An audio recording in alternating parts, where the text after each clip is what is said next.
All right, and welcome to another episode of the MYOS MD Power Panel. Before we get started, I wanted to mention that today's Power Panel is brought to you by MYOS MD, the cutting-edge nutritional supplement designed to combat muscle loss and support healthier aging.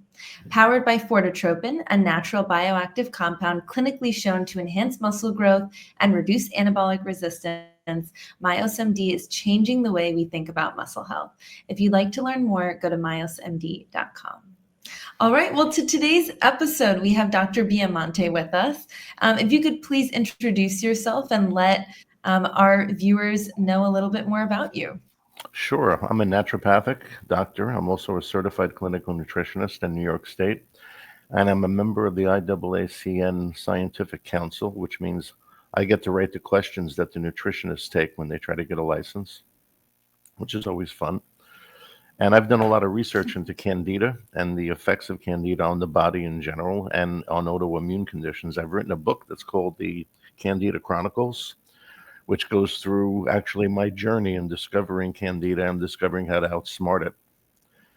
And I have developed what I believe to be the most effective Candida protocol in the world.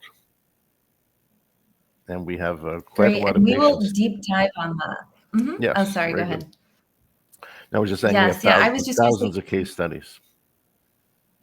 amazing. Yeah, and we will deep dive on Candida today. So, Candida overgrowth is often discussed in gut health circles, but its impact on muscle health is rarely highlighted. So, I was wondering, just to get started today, if you could explain the link between Candida overgrowth and muscle fatigue and weakness.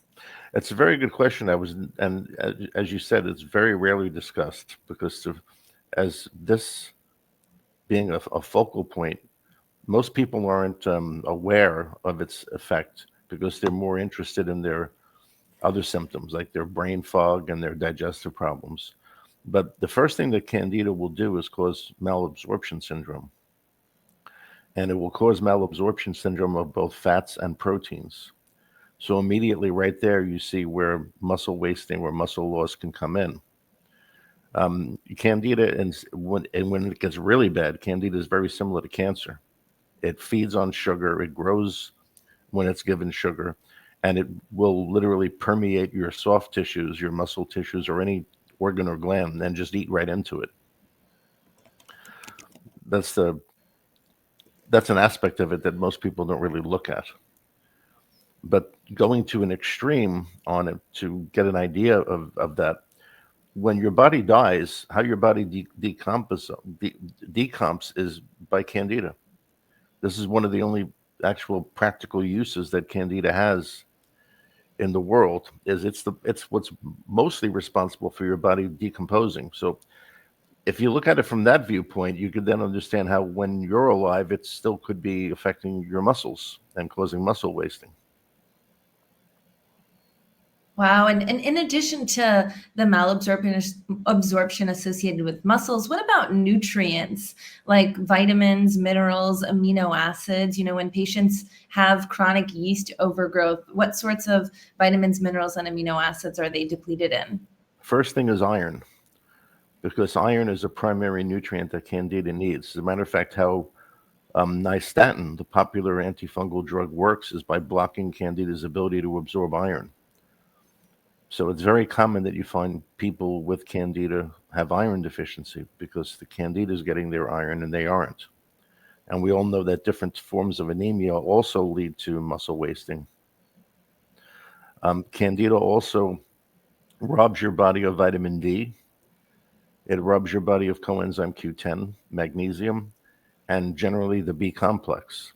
So all of these nutrients are necessary for, especially CoQ10 is very important for muscle health and muscle strength. So it's it really, if somebody, we've had actually a lot of bodybuilders over the years who've come to us who were complaining that they could not put muscle on. And sure enough, we find they have Candida, and it's malabsorption. It goes back to that again. And this gets worse when you look at the fact that Candida can cause leaky gut syndrome. And that's where you get into some serious malabsorption and serious autoimmune problems. So at that point, the person's not even going to be able to work out, generally speaking. If they do, it's a tremendous chore. Yeah, let's talk a little more about that. So there's growing interest in the gut muscle axis. So how can an imbalanced microbiome, particularly when it involves Candida overgrowth, interfere with muscle repair and performance? Well, first thing would be in protein synthesis, which Candida stops. And Candida stops it in your most protein synthesis occurs in your liver, and Candida will stop that in a manner that most people wouldn't never think. But alcohol stops protein synthesis in your liver. And Candida is the major source of any alcohol that's in your body.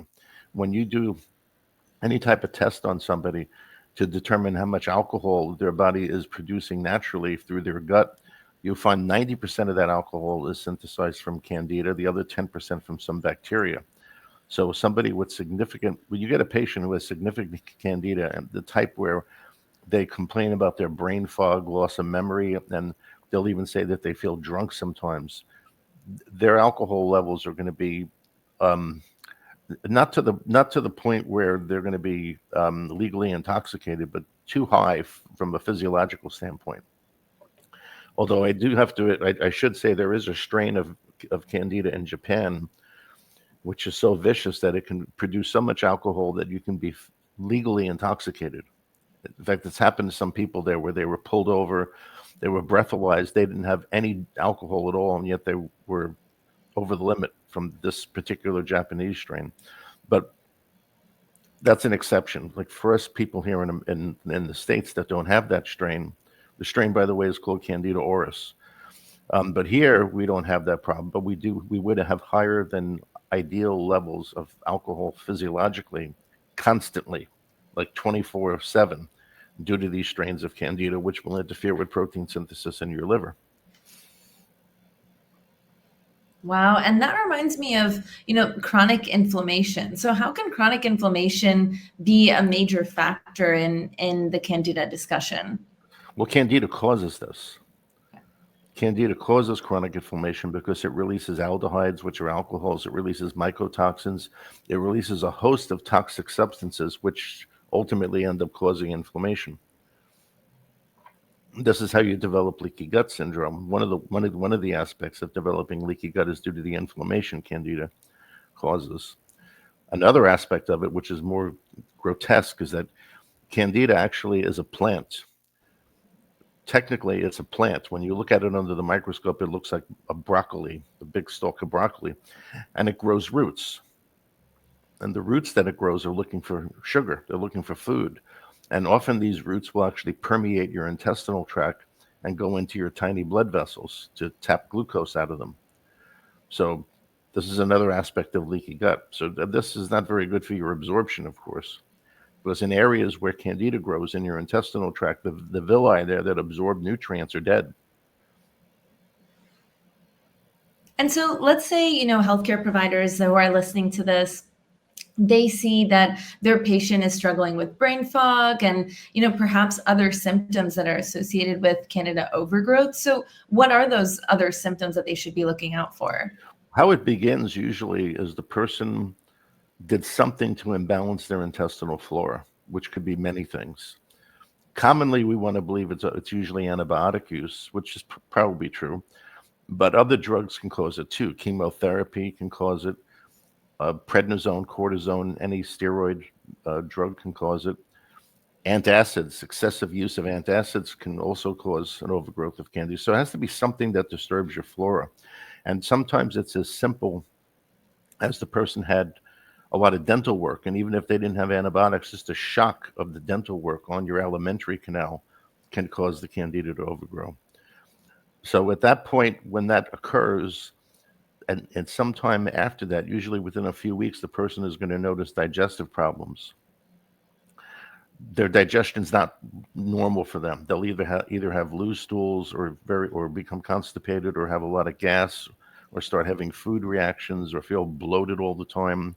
And then they'll start getting fatigued and they'll start getting brain fog. They'll start forgetting why they went into the room.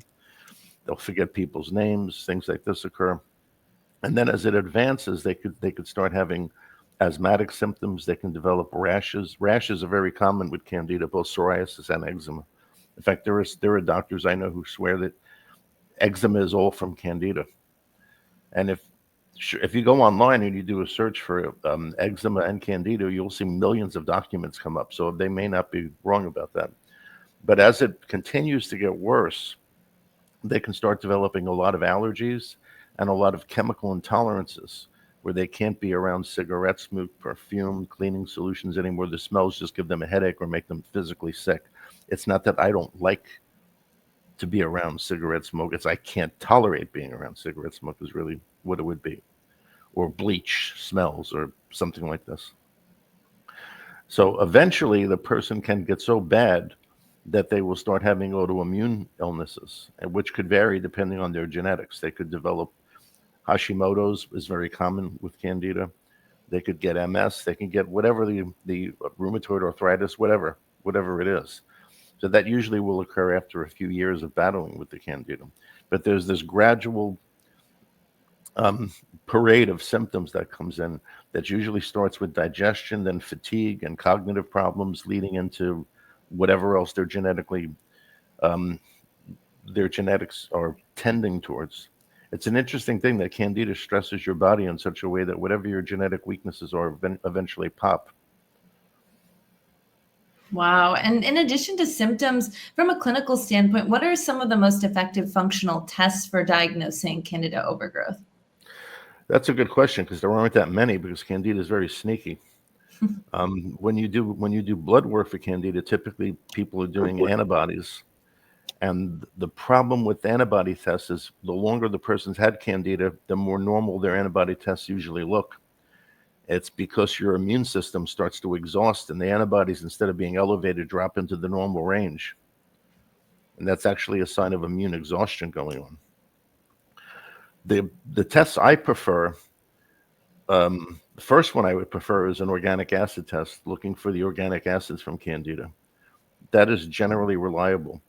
Stool testing is very controversial when it comes to candida because very often candida won't show in the stool.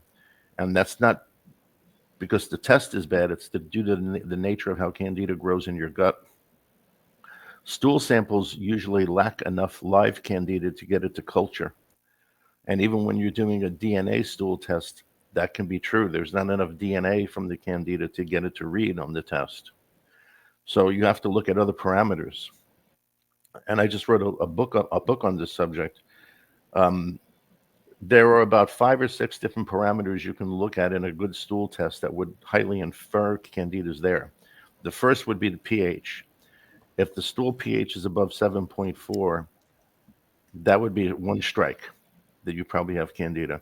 Next is you look at your commensal bacteria, and you want to see if there's an absence of either lactobacillus bifidus or E. coli.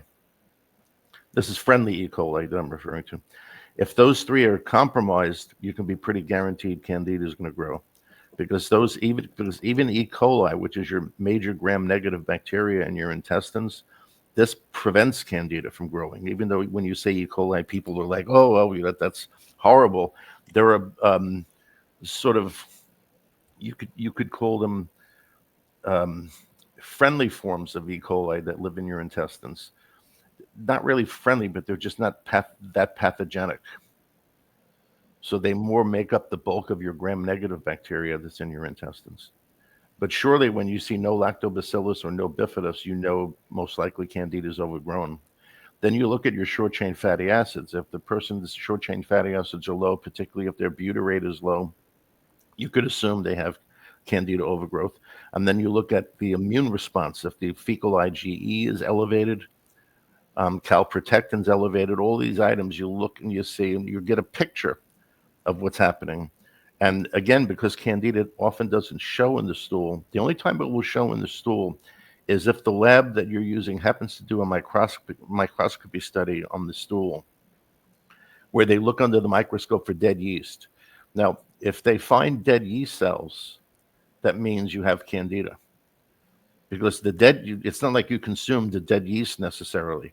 If you have a lot of dead yeast cells in your stool and you weren't eating anything that was high in yeast, you can be pretty sure that's candida, because those dead yeast cells not too long ago were alive and that was candida, but it's showing up now as dead yeast because the candida is going through its normal life cycle. So in a stool test, those are the parameters you could look at that would highly infer Candida. But again, it's not explicitly finding it.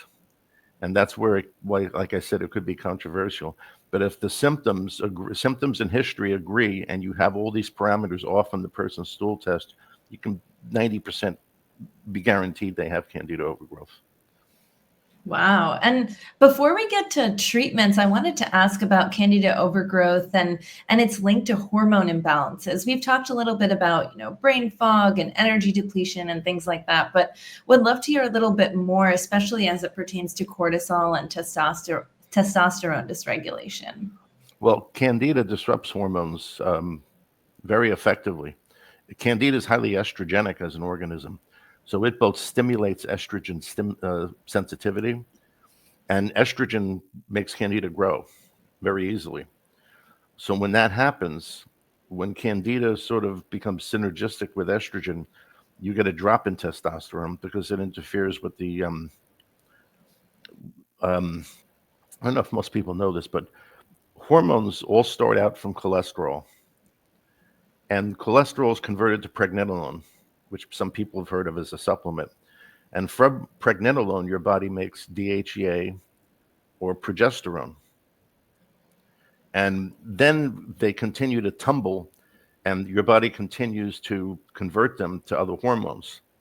And when you have this principally takes place in your liver and your kidneys, these conversions. When you have Candida, these conversions get blocked.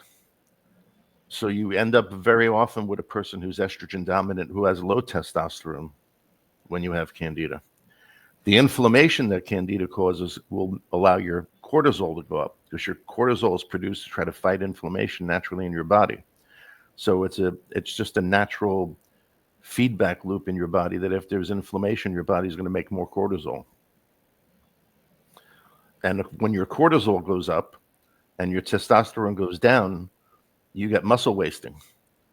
Cortisol breaks down your muscles and converts your muscle tissue into amino acids for your body to use because it feels like it's the same thing like adrenaline. Like when you release adrenaline, your glucose levels go up in your blood. It's part of the fight flight mechanism in your body. Cortisol acts like slow acting adrenaline. So it can slowly raise your blood sugar, and it will break down your muscles into amino acids because it feels that there's some kind of stress there, and your body needs more of amino acids, a greater amino acid pool in order to combat the stress. Little does it know that the stress is coming from this little tiny yeast, and it's not coming from a lion that's trying to chase you or something like that. So there's the relationship. Got it. And now I'd love to pivot and talk a little bit about, your protocol and the way that you help patients manage Candida overgrowth. If we could talk a little bit about dietary interventions, probiotics, antifungals, whatever you use to really see success. The diet is simple. There are so many versions of the Candida diet out there, and the one thing they all have in common is they're low starch and they're low sugar, because that's what Candida feeds on. So diet can be pretty simple. There are some people very misguided out there who put people on strange diets for Candida, and I don't know how they arrive at this, but the basis of a Candida diet is to cut back on the starch and sugar because that's what the Candida feeds on. As far as protocols to eradicate Candida, the biggest mistake somebody could make would be to go on pharmaceutical drugs. Because the first thing that happens when you go on pharmaceuticals for Candida is the Candida mutates. The average person who's given nystatin or ketoconazole or Sporanox or whatever the drug is on the drug for months. And once Candida is exposed to any type of medication for longer than 21 days, it starts to genetically mutate and it becomes drug resistant. So many years ago, when I had my practice on Fulton Street in Manhattan, we used to do a culture for Candida that we got from France. It was very accurate. And what we found that was interesting is the patients who came to us who had a long history of dealing with Candida, who have been bouncing from one doctor to the next, all had Candida tropicalis or sometimes Candida glabrata. None of them had Candida albicans. It was only the patients who didn't know what Candida was never heard of it. When we cultured their stool, they had Candida albicans because they weren't treated in such a fashion that caused their Candida to mutate into Tropicalis or Galbata. So immediately right there, that's a big warning and a big problem. If you take pharmaceuticals, you're likely to cause your Candida to mutate into a more resistive superstrain. So you don't want to do that. So the alternative to that is to use botanicals, but you get the same problem. If you put somebody on oregano oil for 60 days, his Candida is going to mutate. So what you have to, and there's another reason why you don't want to use the pharmaceuticals too, is they're really hard on your liver and kidneys. And if you're going to be on those drugs long enough to eradicate the Candida, it's going to hurt your liver and kidneys. So that's not smart. The smart thing to do is use botanicals and rotate them. So in my protocol, we'll pick 4 botanicals for somebody based on their tests, their symptoms, their history. And we have them rotate those 4 every 4 days. So they would take 16 days to go through the cycle once. And we have them continually go through the cycle until the testing that we're doing on them shows that we've reached a point where we're ready to finish or move to the next step. So when you rotate the botanicals, you're eliminating the possibility of the drug resistance taking place. That was one of the first major discoveries I made. Amazing. And can you talk a little bit more about which botanicals?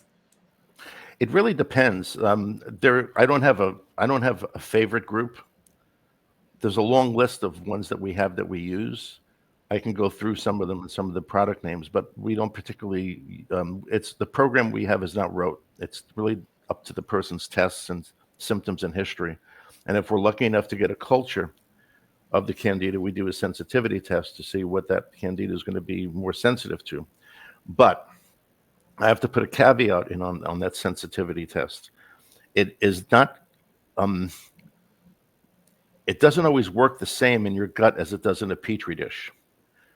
So when you isolate Candida in a petri dish and you're starting to add different botanicals to the dish to see what's going to inhibit the growth, those botanicals don't always work the same in your gut as they do in your petri dish, because some of the botanicals have not only their own antifungal property, but they also have a property of stimulating macrophages and phagocytosis in your intestinal tract through your immune system. So the sensitivity test is not always going to be 100% accurate depending on what botanicals there are. But some of the products we typically use would be Lomatium, which is a North American herb. We also use Spilanthes, another North American herb. And we would use oregano oil, perhaps. There's a product called Biocidin, which is very popular amongst practitioners, which is sort of a combination of oregano oil, black walnut, garlic, and some other botanicals, which is usually very effective. The original version was called BioRadiance, but they don't make it anymore because it gave people such bad die-off that they had to cut the product down or calm it down a little bit. We also use for metagenics Candibactin AR and BR. There's another product that comes from South America called CERX, which is a very good antifungal. So there are many antifungal properties. Garlic, by the way, is also very highly antifungal and very useful. Black walnut is actually more antifungal than it is antiparasitic, which most people. Black walnut's always used in parasite programs, but technically the green black walnut is more antifungal than it is antiparasitic, to be technical about it. There's also olive leaf extract. Olive leaf extract tends to be a little bit more antiviral than it is antifungal, but it's still useful. So these items that I'm listing out now would be considered items that would work systemically to affect Candida. They will usually remove about 70% or reduce the Candida in your body by about 70%. The remaining Candida is in your intestinal tract, what we might think of as the nest. And this is the most important Candida to eliminate because this is the Candida that repels probiotics. Probiotics are a complete waste of time and money until you've reduced your Candida, because Candida repels them. So if someone newly with Candida takes probiotics, he's really not going to get anywhere because the probiotics will just go through his intestinal tract and out in the toilet. They don't stick to the lining of your intestines if you have Candida there. Or if, let's say, if you have dysbiosis. which would mean dysbiosis technically would mean you have an imbalance between all the friendly organisms and all the bad ones. And Candida is typically accompanied by different bacteria which are harmful. Very commonly, you find Citrobacter frundi, you find Klebsiella, you find Staph aureus, you find all kinds of bad strains of Enterococcus. And this bad flora repels the probiotics. So until you've disinfected your intestinal tract enough, the probiotics aren't going to work. So when someone newly finding out about Candida runs out to the store and spends several $100s on expensive probiotics, they're wasting their money. In order to reduce that dysbiosis that's deep in the gut, you have to use antifungals, which are going to coat the intestinal tract and kind of absorb into the mucous membrane, because that's how Candida grows. It literally grows, as I mentioned earlier, forming roots, a root system, and it hangs on to the lining of your intestinal tract. So you've got to use things like caprylic acid or lauricidin or undesolenic acid, which are fatty acids that can literally absorb into the gut lining and kill the Candida at the roots. So we would do that after the person finished the first round of botanicals that kill systemically. Then we go to kill in the nest using those fatty acids. And then the person is ready to take probiotics. Because after doing those two phases of the systemic antifungals and then the intestinal ones, now they've got their Candida low enough so the probiotics will work. But if they have leaky gut syndrome, it won't work. Because the other reason why probiotics won't stick is having leaky gut. So you need to, we could just say as a synopsis, you need to eliminate the Candida. If you have leaky gut, heal the leaky gut, and then the probiotics are going to work. Some of the worst reactions I've ever seen in people aren't necessarily from Herxheimer reactions, but they're from taking probiotics when they had leaky gut. Because what happens is the probiotic starts to enter your bloodstream and your immune system goes wacky on it. You have really horrible autoimmune reactions. But our program begins with phase 0, which is a bowel cleanse for Candida that eliminates parasites and eliminates the surface area of the Candida. And in phase 0, we use diatomaceous earth. We use different enzymes, fiber, different herbs to cleanse the top layer of the intestinal tract, to remove the surface layer of all these organisms. Before we developed phase 0, and we just had people walk right into using the antifungals, it was intolerable for a lot of people, especially for people with leaky gut. They just had too much die-off, and they couldn't handle it. So this is where we got the idea of phase 0. We give them an initial cleanse to remove the top layers, you could say. You think of it that way. Remove the top layers mechanically. There's all these products, enzymes, diatomaceous earth, fiber. MSM removes Candida by loosening its grip on your intestinal lining. Most people don't know that. Everyone thinks of MSM for your joints and things. Well, MSM also helps dislodge Candida and different organisms like Blastocystis hominis. So when you do this first and you eliminate these surface areas of these organisms, you're cutting back a lot of what the person's going to be very reactive to when they get on the heavier program. And that makes it much more tolerable for them. So we start with this phase 0, then we go into the phase 1 of rotating the botanicals, then we go into the caprylic acid, the undesolenic acid, then we go into the probiotics. And we do that in sections so that the person can get through it and it's tolerable. If you just take a person with a really bad Candida and throw them on all these products, the die-off is usually so bad they can't do it. They'll say, I just can't tolerate this, and they'll stop. Wow, that's so great, and it's so important too to start from the beginning and understand. Okay, first we need to deal with the microbiome, and then proceed through all of the botanicals and then the probiotics after. Okay, great. And so as we're closing out our session today, for healthcare providers who are working with patients who are looking to build muscle or patients who are experiencing muscle loss like sarcopenia, what are 3 clinical takeaways you would want them to implement if their patients are suffering with Candida overgrowth? Well, get my book. First thing, go buy the Candida Chronicles on Amazon, which will go through everything I just went over here in more detail. So you have an idea how to properly treat the Candida without causing it to mutate and become drug resistant. Because in which case you'll be battling the Candida forever. It's a very typical story we hear from people is when they were seeing other doctors is that initially for the first month or two, they got better. Everything got better. Their symptoms were going away, and then everything came back with a vengeance. And that's where the Candida drug mutated, became drug resistant. So that's the first thing they want to do is get a copy of my book so they know properly how to treat it without making it worse. And once they do that, then they can assess the person's protein parameters. They can assess with an organic acid test their amino acid pool. They can see what's happening as far as that goes. But if the person has malabsorption, which is essentially what we're talking about, that's where the buck is going to stop. Because you could be giving them, the only exception would be giving them free-form amino acids. That's the only way you could get around it, but then they're still going to have Candida. So that's not going to be very much fun for them. So first, handle their malabsorption is the first thing I would say. And in order to do that properly, get a copy of the Candida Chronicles, which you can get on Amazon. Great. So we'd like to thank Dr. Biamonte for being our guest today, and thank you as well to MYOS MD for sponsoring today's power panel.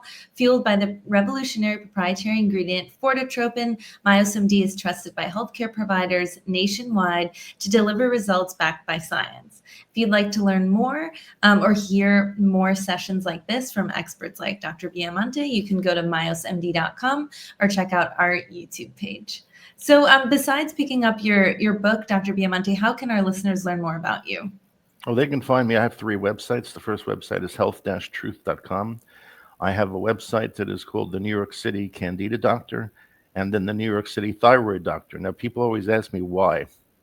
What's with the thyroid? Well, Candida heavily affects your thyroid. In fact, many people with thyroid problems have Hashimoto's or they have a Candida problem that's downregulating their thyroid. And one of the things that most doctors don't know about are the receptor sites in your cells for thyroid hormone. Most of us probably remember the book by Broda Barnes. It was called Hypothyroidism, the Unsuspected Illness. And this is where Barnes talked about this phenomena of people who had normal levels of thyroid in their blood, but their body temperatures were low, and they were symptomatic of low thyroid. And Barnes didn't really understand why at the time, but Barnes identified this. And what we now know is why that occurs is because there are mineral receptors in your cells that usher in the thyroid hormone and regulate it. And those mineral receptors are highly affected by Candida. Essentially, you have calcium and potassium and zinc and copper, which work to help you sensitize your cells to the effects of thyroid hormones. And Candida messes up those minerals. So it makes your thyroid hormone ineffectual. You could look at it that way. Even though you may have normal amounts in your blood, it interferes with your body's ability to use the hormone. So this is how I got into studying thyroid and seeing the interrelationship between Candida and thyroid. Perfect. Thank you so much, Dr. Biamonte. I hope you have a great rest of the day. If anyone wants to reach out to him, please feel free to do so. Alrighty. Thank you. Bye-bye. You're welcome.